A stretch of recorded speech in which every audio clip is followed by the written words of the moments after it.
Bonjour à tous, j'espère que vous allez bien. Bienvenue aux nouveaux abonnés. Je suis très contente de vous compter parmi nous. Aujourd'hui, je vous propose une recette d'une tarte salée, une tarte au poisson, une tarte au poisson blanc. Je vais utiliser ma pâte magique numéro 2 que je viens de partager avec vous il n'y a pas très longtemps. Si vous ne la connaissez pas encore ou si vous n'avez pas encore vu la vidéo, je vous invite à cliquer sur le petit i qui va s'afficher maintenant. C'est une pâte qu'on peut utiliser sucrée comme salée. Donc aujourd'hui on va utiliser la version salée. Donc là ma pâte elle était au congélateur, je l'ai sortie, je l'ai posée dans mon moule et je vais l'étaler tout doucement. Là pour les ingrédients, il vous faut des morceaux de poisson blanc. Moi ici j'ai du lieu noir coupé en petits dés comme ça. J'ai des champignons, j'ai des oignons hachés, j'ai de l'ail, un petit peu de farine, un peu de fromage râpé, de la crème liquide, j'ai de la pâte de crevettes. Alors la pâte de crevettes, vous pouvez vous en passer si vous en avez pas, ou si vous avez envie de l'acheter, ça se trouve dans les rayons asiatiques ou dans les magasins asiatiques, ou sinon vous pouvez le remplacer par des vraies crevettes. Moi j'en ai pas aujourd'hui. Il vous faut aussi du sel, du poivre et de la ciboulette. On passe maintenant à la recette. Tout d'abord, on va commencer par préchauffer notre four à 180 degrés et on va étaler notre pâte. Voilà, elle n'a pas besoin d'être étalée avec un rouleau ou quoi que ce soit, juste je la pose au milieu et je l'étale comme ça avec les mains. Donc pour cette pâte, il vaut mieux, pour des tartes comme ça salées, il vaut mieux la pré-cuire un petit peu avant de la garnir. Voilà, alors n'oubliez surtout pas de la piquer le fond avant de l'enfourner pour 5 à 10 minutes pour la pré-cuire. Et maintenant on va passer à la farce. Maintenant j'ai pris une poêle où j'ai mis un petit peu de beurre avec une toute petite goutte d'huile pour que le beurre il brûle pas. Je vais commencer par mettre mes oignons. Alors petite pensée pour Louise. Elle va se reconnaître, elle va savoir pourquoi. Donc je vais laisser mes oignons, mes oignons rissoler.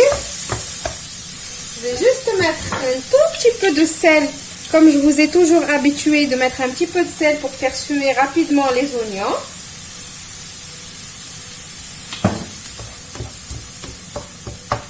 Je vais les laisser un peu.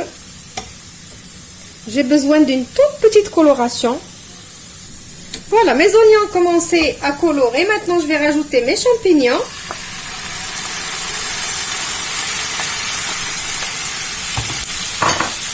Et je vais rajouter l'ail. Donc là, on va profiter de l'eau rendue par les champignons pour rajouter notre pâte de crevettes. Alors, je vais rajouter une petite cuillère.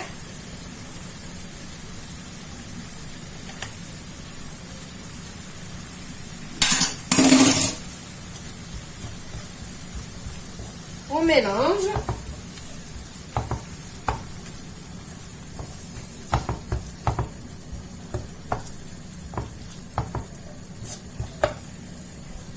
Maintenant, je vais rajouter une bonne cuillère à soupe de farine.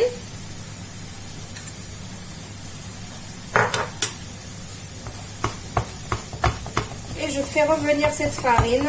Souvenez-vous, on a mis du beurre au début. Alors faites bien revenir la farine. N'ayez pas peur, vous allez voir que ça fait comme ça des grumeaux. Mais non, rien que faites revenir comme ça pour faire cuire cette farine avant qu'on rajoute notre crème. Maintenant je rajoute ma crème. Et en même temps, on va assaisonner. On va mettre du sel, du poivre. Faites attention si vous mettez la pâte de de crevettes. Faites attention avec le sel.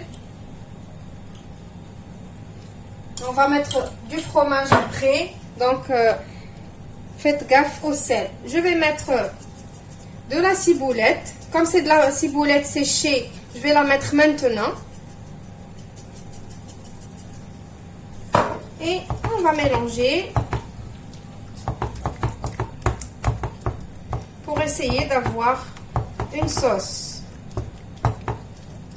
bien épaisse. Maintenant, à la dernière minute, je vais rajouter mon poisson. Juste, je mélange comme ça. Je vais rajouter mon fromage râpé. Je mélange aussi.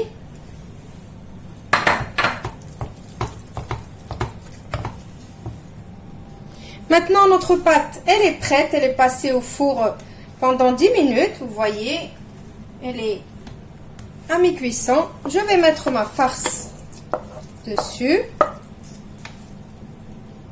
Je vais remettre du fromage râpé par-dessus. Je vais l'enfourner au four qui est déjà préchauffé à 180 degrés pendant 30 à 40 minutes. Et je vous retrouve juste après pour le résultat final. Voilà, ma tarte, elle est prête. Je vais vous couper un morceau pour que vous voyez. Alors, avec la garniture qu'on a mis dans cette tarte, vous pouvez garnir les vol au vent. Vous les bouchez à la reine. C'est la même chose. Chacun les appelle différemment.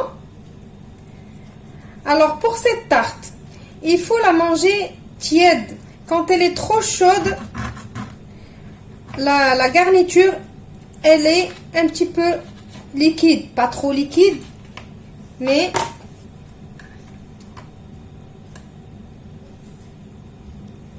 voilà.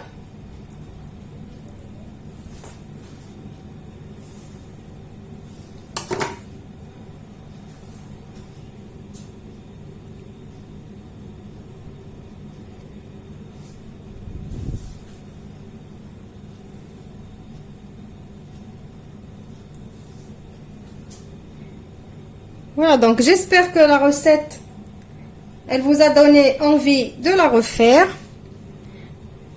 J'attends vos retours si vous l'avez essayé. Je vous retrouve dans une nouvelle vidéo prochainement. Au revoir et merci.